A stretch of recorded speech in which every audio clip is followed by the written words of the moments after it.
Welcome back to Out of the Blue. We've seen how a licensed professional can help a faculty researcher spin out a new technology from the University of Michigan. But with such a large university and so many discoveries, the tech transfer team expanded its range of services to make it easier for both established and startup businesses to take off.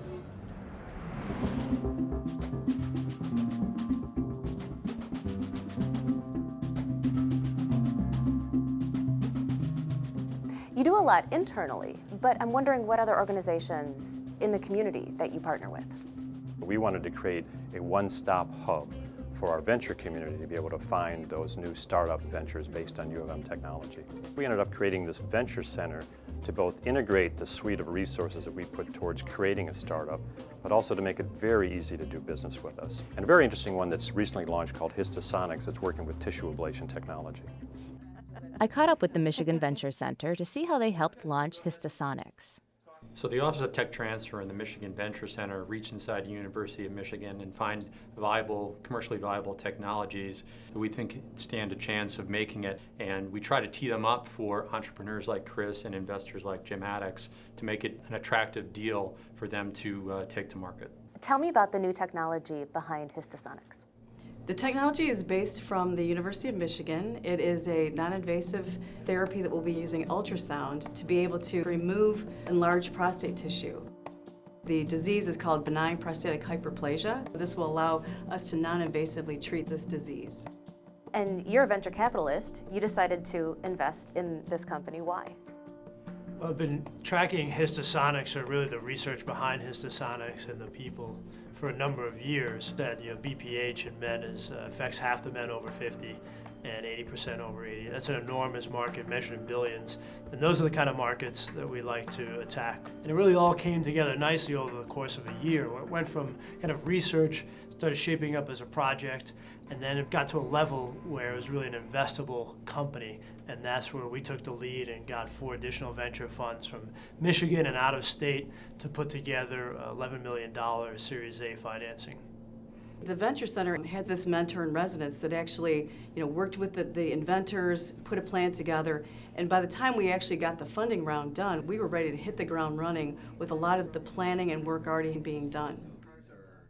Mentors and residents are seasoned entrepreneurs who consult with researchers and their business startups. You know what these new businesses are going through, and you know what their challenges are. What kinds of services do you offer to the entrepreneurs or the researchers who want to start a business? Well, I mean, typically it's pre-company formation, so a lot of what I do and how I spend my time is working with faculty to help them figure out whether what they're doing is actually a worthwhile basis for a new company. One of the things that the mentor program does is bring that industry sort of trenches experience to that research ingredient and translate that into a business model that will work.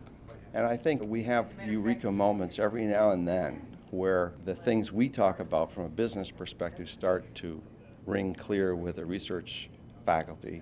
And I think it's those moments that are, very rewarding.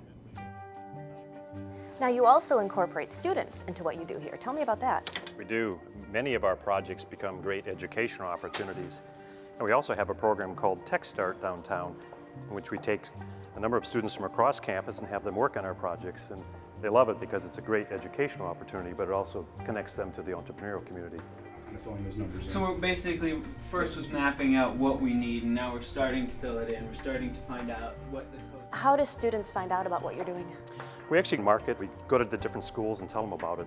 Often it's word of mouth of students from previous classes who tell their classmates about what a great experience it was. Students also become entrepreneurs.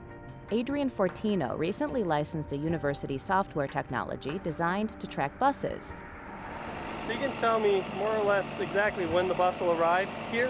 Yes, as a matter of fact, you see this bus coming right here. You can see it running, coming right up on the stop as we see on the mobile screen. Oh yeah, pretty cool, very cool.